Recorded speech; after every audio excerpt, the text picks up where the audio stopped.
Welcome back to The Explainer. Today, we're unpacking a seriously chilling case study of a New Year's getaway that went, well, horribly wrong. We're going to break down a reported haunting experienced by a group of Delhi school teachers. Their relaxing trip to the secluded mountains of Jibhi literally spiraled into an absolute nightmare. Okay, let's dive into this. Picture this. You're washing your hands in an empty, fog-filled highway bathroom, right? Suddenly, you feel this overwhelming presence of a massive man standing right behind you. And then a disembodied voice whispers, "Don't go there. It's dangerous." You spin around and there's absolutely no one there. No way, right? Well, that is exactly how this terrifying journey kicked off for a guy named Rohan. So here is our roadmap for today. We're calling these the chapters of a haunting.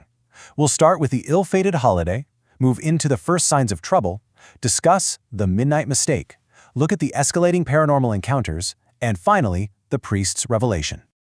Chapter 1. The Ill-Fated Holiday. Like a lot of these terrifying encounters, this whole thing started with totally normal, innocent intentions. Just wanting to enjoy a winter break.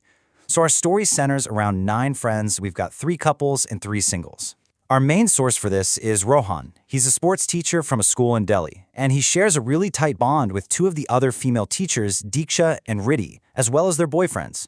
Together, this whole group decided they wanted to dodge the heavy tourist crowds in Manali, so they opted for a super secluded, quiet wooden house in Jibhi instead.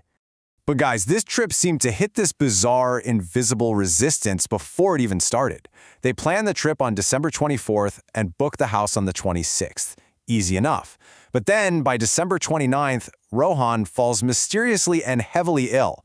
Completely bedridden with a massive fever. He actually describes this intense feeling of being physically stopped by something, like a force telling him not to go.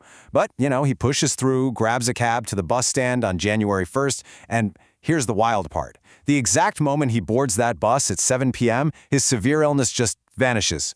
Poof! He suddenly feels 100% fine. Weird, right? Moving on to Chapter 2. First signs of trouble. As the bus leaves the loud, bustling city of Delhi behind and starts navigating those pitch-black, winding mountain highways, the whole vibe just begins to shift. At 11 p.m., the bus stops near a hotel so everyone can grab dinner. Rohan heads into the washroom alone. And yep, this is where he has that terrifying encounter I mentioned earlier. Squinting into the freezing fog, he literally feels the presence of a huge man standing right beside him. He even splashes cold water on his face to, snap out of it. But the presence is still there. Then comes the warning. Don't go there, it's dangerous.